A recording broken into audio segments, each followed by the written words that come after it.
Hello, kamusta at welcome back sa aking channel. Napansin mo ba? Yung simpleng bagay lang minsan parang lumalaki sa isip natin na parang problema ng buong mundo. Isang text na hindi nasagot agad, bigla ka nang kinakabahan. Isang maliit na pagkakamali, parang gusto mo nang mag-overthink buong araw. Parang may alarm sa loob ng utak mo na laging naka-on kahit hindi naman kailangan. Kung ganito ka minsan, hindi ka nag-iisa, lalo na sa edad natin yung tipong may responsibilities na, may pamilya, may trabaho, may iniisip na kinabukasan, mas nagiging sensitive tayo sa stress. Minsan kahit maliit na bagay, parang nagiging malaking problema agad. Pero alam mo, hindi talaga yung sitwasyon ang problema, yung reaction natin. Sa video na to, pag-uusapan natin kung paano mo mapapakalma ang sarili mo kapag nagsisimula ka ng magpanik kahit sa maliliit na bagay.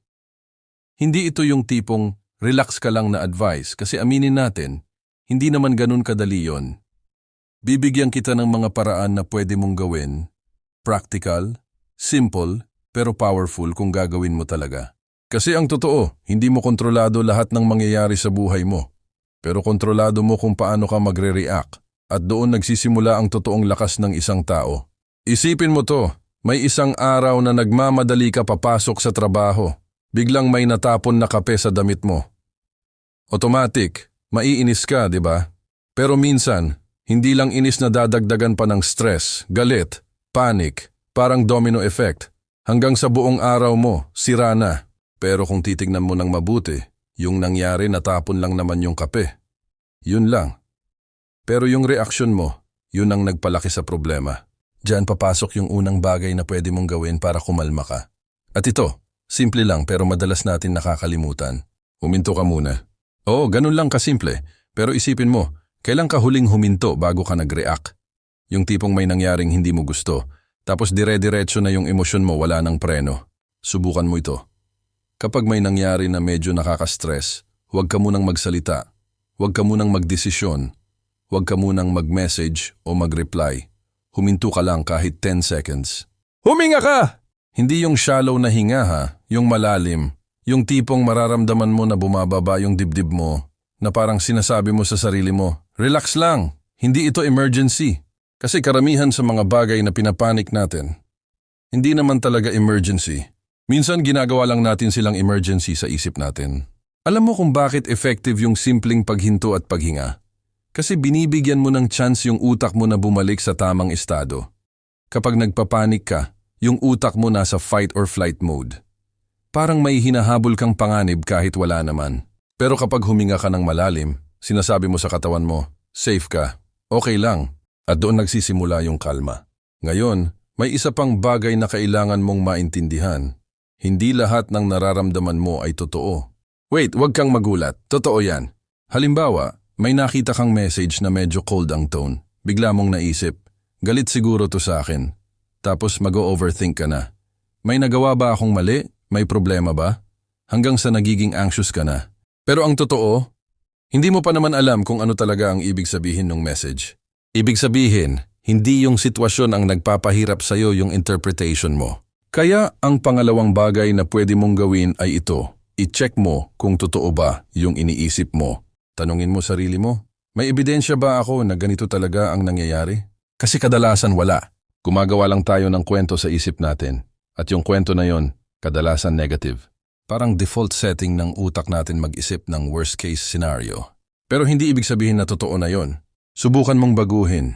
Kapag may negative kang naiisip, dagdagan mo ng isa pang possibility. Baka busy lang siya. Baka pagod lang. Baka wala naman talaga. Hindi ito pagiging in denial, ito ay pagiging fair. Kasi kung kaya mong isipin ang worst case scenario, kaya mo rin isipin ang neutral or positive na possibility. At kapag ginawa mo to, mapapansin mo, unti-unting humuhupa yung panic. Hindi ka na agad dinadala ng emosyon mo kung saan-saan. Ngayon, may isa pang habit na kailangan mong bantayan. Ito yung pagiging reactive. Yung tipong lahat ng nangyayari, may instant reaction ka. May nag-comment reply agad. May nagsabi ng hindi maganda defend agad. May maliit na problema stress agad. Parang wala nang pagitan ng pangyayari at reaction mo. At alam mo kung ano ang problema doon? Nauubos ang energy mo sa mga bagay na hindi naman dapat.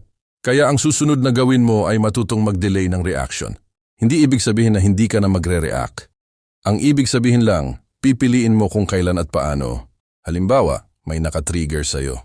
Instead na sumagot agad, sabihin mo sa sarili mo, mamaya ko na to iisipin. Bigyan mo ng space.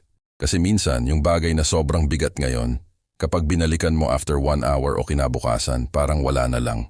Nawala na yung init ng emosyon. At doon mo marirealize, buti na lang hindi ako agad nag-react. Ang totoo, ang pagiging kalmado hindi yan talent, skill yan. At tulad ng kahit anong skill, pwede mo siyang i-practice. Hindi mo kailangan maging perfect agad. Hindi mo kailangan na next time na may problema, kalmado ka agad 100%. Hindi ganun. Ang mahalaga, aware ka.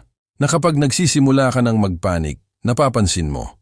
At kapag napapansin mo, may choice ka. Choice na huminto, choice na huminga, choice na hindi agad maniwala sa lahat ng iniisip mo, choice na hindi agad mag-react. At habang ginagawa mo to paulit-ulit, mapapansin mo na unti-unti kang nagbabago. Yung mga bagay na dati nagpapastress sa'yo, ngayon parang okay lang. Yung mga bagay na dati nagpapapanik sa'yo, ngayon kaya mo nang harapin ng mas kalmado. Hindi dahil nawala yung problema, kundi dahil nagbago ka. At doon nagsisimula ang totoong peace of mind. Hindi sa mundo na tahimik kundi sa isip na marunong kumalma kahit magulo ang paligid. At habang pinapractice mo yan, may isa pang mahalagang bagay na kailangan mong maintindihan tungkol sa sarili mo. Yung paraan kung paano mo tinitingnan ang mga simpleng problema sa araw-araw. Minsan hindi naman talaga yung problema ang nagpapabigat sa atin. Yung meaning na ibinibigay natin sa problema ang nagpapabigat. Parang may dalawang tao na pareho ang nangyari sa kanila, pero magkaiba ang naging reaction. Bakit? Kasi magkaiba sila ng pagtingin. Halimbawa, pareho kayong napagalitan sa trabaho. Ikaw iniisip mo agad, naku baka hindi na ako gusto ng boss ko, baka mawalan ako ng trabaho. Tapos kabahan ka na, ma-stress ka na, buong araw mo dala-dala yon. Pero yung isa, iniisip niya, okay, may mali akong nagawa, ayusin ko na lang next time. Tapos move on na siya, pareho lang kayo ng nangyari, pero magkaiba ang naging epekto. Doon mo makikita na ang perception yung paraan ng pagtingin mo, sobrang lakas ng epekto sa emosyon mo. Kaya kung gusto mong kumalma sa mga maliliit na bagay, kailangan mong sanayin ang sarili mo na baguhin ang lens mo sa buhay. Hindi ibig sabihin na magpapanggap kang okay kahit hindi. Ang ibig sabihin lang, hindi mo agad palalakihin ang maliit. Subukan mong itanong sa sarili mo, 5 years from now, importante pa ba to? Kung ang sagot mo ay hindi, bakit mo bibigyan ng sobrang lakas na emosyon ngayon? Minsan kasi, parang ginagawang emergency ang mga bagay na lilipas din naman. Parang may natapon na tubig sa sahig. Instead na punasan agad, nagpanik ka pa. Kung tutuusin, mas madali lang punasan kaysa palakihin. Ganon din sa buhay. Ngayon may isa pang bagay na tahimik pero malakas ang epekto sa panik natin yung pagod. Aminin natin kapag pagod ka, gutom ka, kulang ka sa tulog, mas madali kang mairita. Mas madali kang mag-overthink, mas madali kang magpanik kahit sa maliit na bagay. Yung tipong konting ingay lang, naiirita ka na. Konting problema lang parang hindi mo na kaya. Hindi dahil mahina ka, kundi dahil ubos na ang energy mo. Kaya minsan, ang solusyon hindi mag-isip pa. Ang solusyon, magpahinga. Simple pero madalas natin hindi ginagawa. Kasi feeling natin kailangan lagi tayong productive. Kailangan lagi tayong may ginagawa.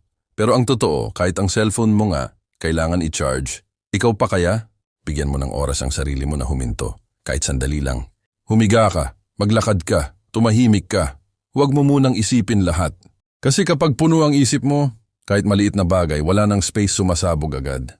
Pero kapag may pahinga, parang nagkakaroon ng buffer. May space ka para huminga, para mag-isip ng maayos. At doon, mas nagiging kalmado ka.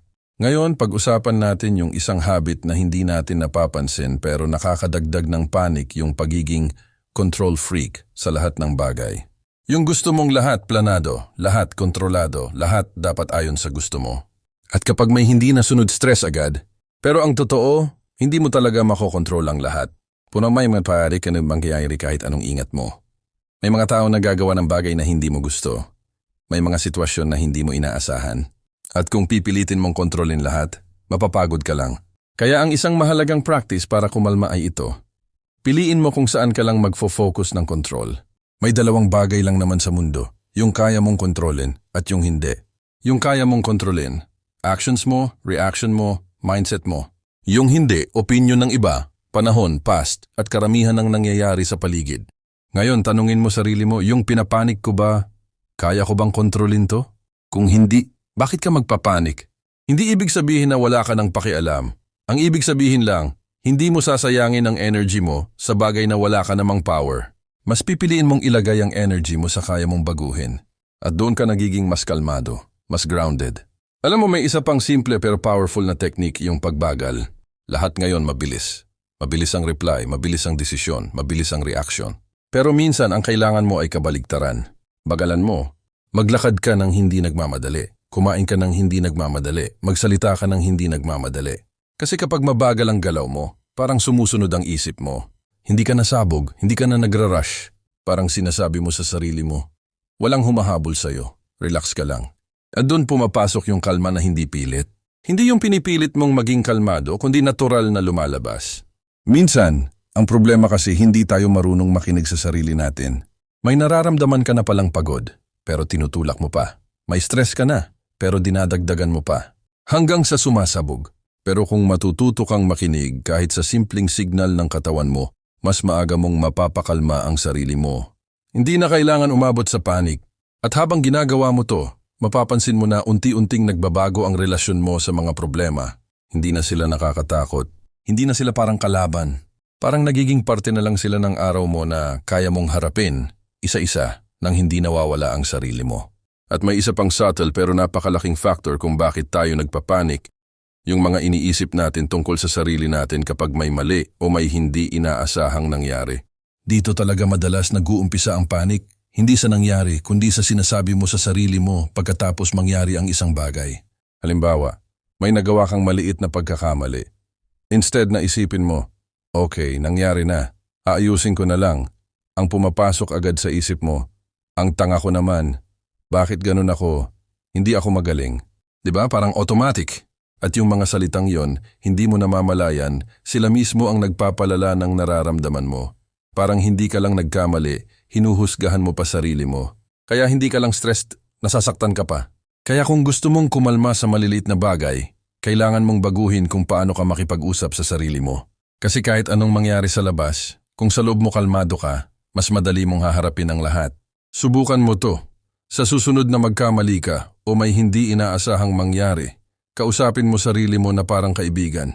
Hindi yung kaibigan na nanghuhusga, kundi yung kaibigan na nakakaintindi. Sabihin mo, okay lang yan, nangyayari talaga yan. Hindi ibig sabihin na wala ka ng kwenta. Simple pero powerful. Kasi pinapalitan mo yung harsh na boses sa loob ng ulo mo ng mas mahinahon at mas makataong boses. At kapag ginawa mo to palagi, mapapansin mo, hindi ka na ganun kadaling magpanik. Hindi dahil wala ng problema, kundi dahil hindi mo na dinadagdagan ng problema. Ngayon, isipin mo rin to, ilang beses ka na bang nagpanik sa isang bagay?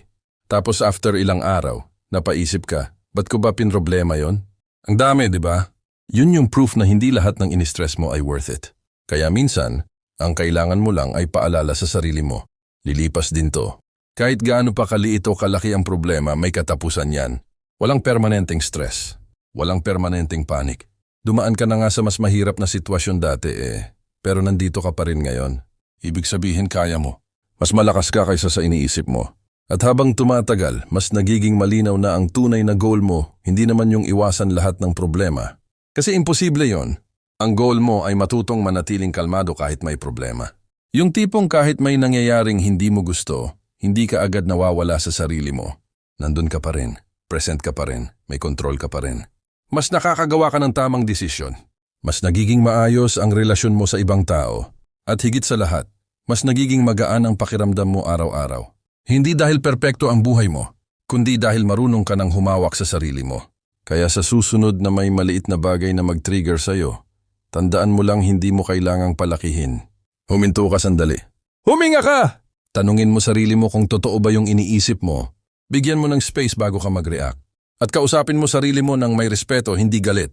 Unti-unti, mapapansin mo yung dating mabilis mong panik, napapalitan na ng kalma, yung dating sabog mong isip, nagiging steady. At hindi ito biglaan, dahan-dahan lang.